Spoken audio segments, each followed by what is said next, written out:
Welcome back to Geeks R Sexy. I'm Jason LeDuc, and we've got our all-stars back today. We brought all of our guests back today as part of our panel discussion, and we've been talking about different aspects of style and entertainment and security here in Las Vegas. And one of the things that really comes to mind when it comes to entertainment, and we talked a little bit about this in some of the other segments, is nobody does anything great alone. If you've got a big goal, something big you want to pull off, we ought to be part of a team to pull that together. And nobody does entertainment better than the city of Las Vegas. Yes, sir. Absolutely. And I want to understand how each of you brings your talents to help pull off a great entertainment event. And Dwayne, since you're the promoter, why don't we start off with you, and you can talk about how do you rely on people like Sean and Katie to help pull off a great event, and what roles do you all play to make that event great for the fans and great for the talent as well? Sir. Well, I played sports growing up, and I tell you, teamwork make the dream work. For sure. That's for sure. So the first thing I do with any event is I think about my network. Who do I know at this venue who knows this artist that can minimize my costs? Mm-hmm. That can get rid of any hurdles that aren't going to allow me to make that event happen. So I'll find out who do I know, like Sean in the security industry, to help take care of my security. Mm-hmm. Who can help style my artists for me, even myself when I go out. So lean on your network, because it determines your net worth. Save more money in my pocket if I work with my family and friends. Cool. So, Katie, what is some of your experience working with someone like Dwayne? When your clients come in, they come into an event like this, how do you fit into the picture? Well, I mean, you want to know the person who's running the show. You obviously want to know who's protecting the show too. Mm-hmm.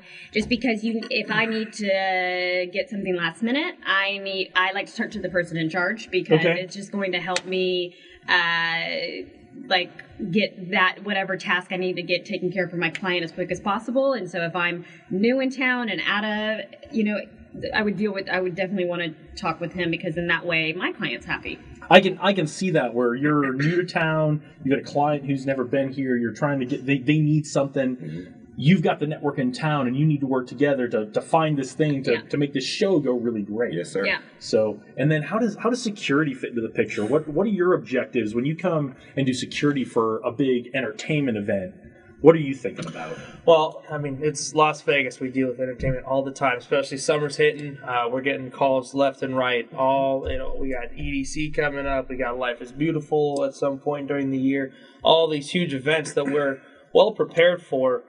What you want to look for in a security company is, can they handle the level of event that you're looking for? Can they bring on the staff? Are they going to pull someone right off the street and say, here's a uniform, go to town? Or are they going to be professional with it? Are they going to find the right staff? Are they going to work with you, with anyone, and find who the best options for your security? Are you going to need 30 guys here? Are you going to need one guy at a gate? Simple as that. So I love working with businesses. We work hand in hand.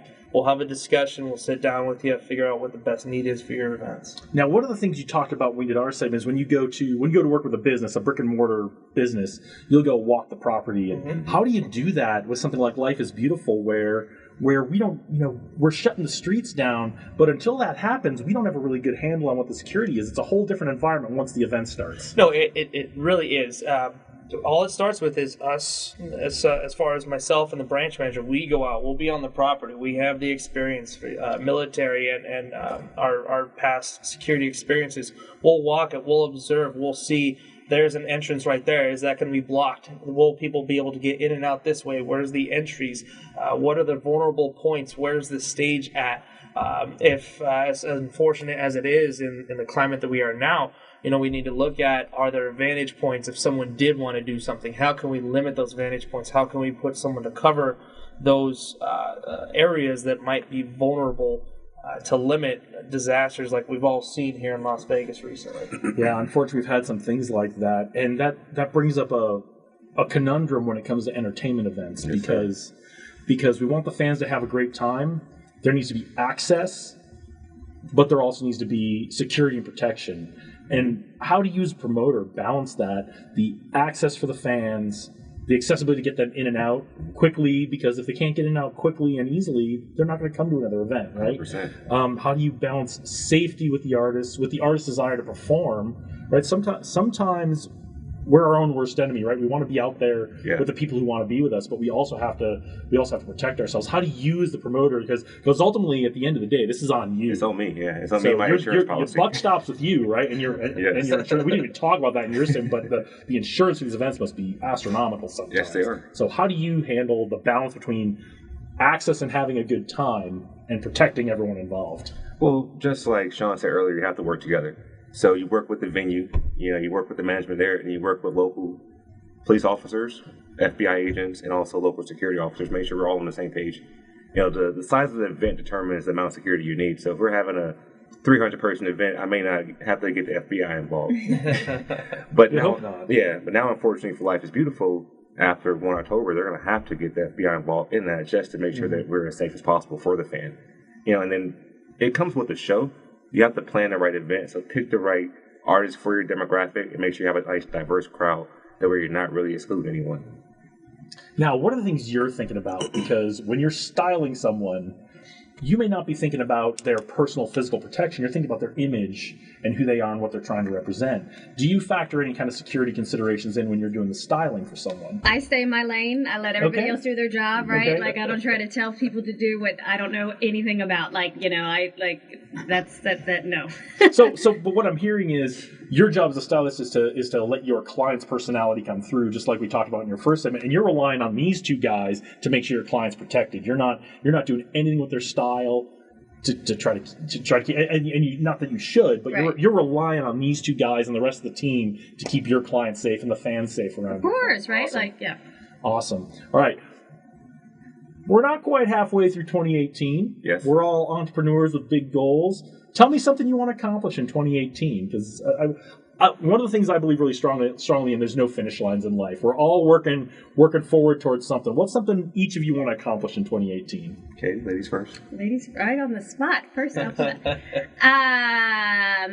is to do more personal appearances and such as that I'm doing right now. Glad because I will be, I'm in the process of building my brand. So.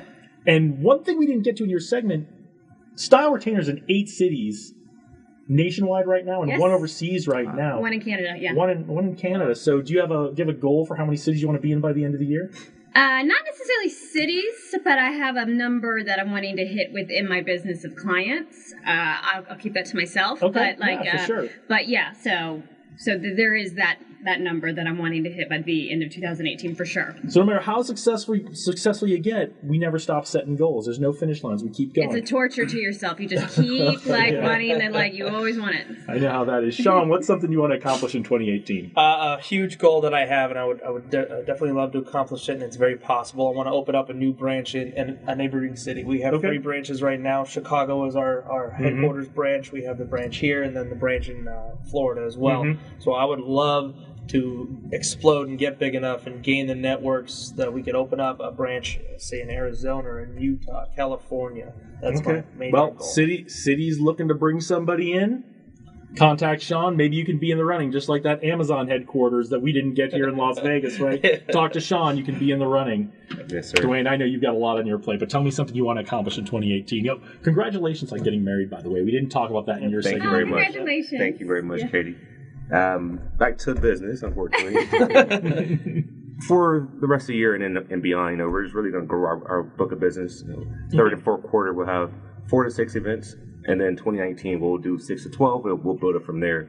On the entertainment spectrum, on my side entrepreneurship business, we're going to focus on a coffee shop this year. Yes, I'm excited about that. Organic coffee, smoothies, and teas, marijuana friendly.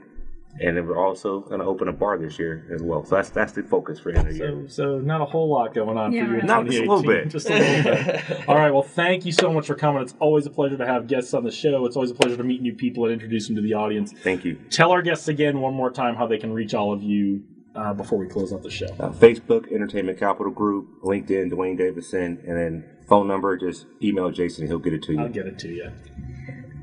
Katie at katiewatford.com, and just email me and we will chat from there. All right. Office number 702-262-0096, or my email, my first initial and my last name spelled out, at morrisonsecurity.com. All right. Sean Phillipson from Morrison Security, Dwayne Davison from Entertainment Capital Group, Katie Watford, fashion stylist with the new business Style Retainer. Thank you so much for being here. I got a text. Nobody put anything in the Facebook Lives we were watching, but I got a text from one of my friends who really enjoyed the show and really enjoyed all you guys. So thank you for coming. Thank you. We're getting great feedback on the show. I'm Jason LeDuc from Evil Genius Leadership Consultants. This is Geeks R Sexy, and we will see you the 4th Friday in May. Thank you for watching.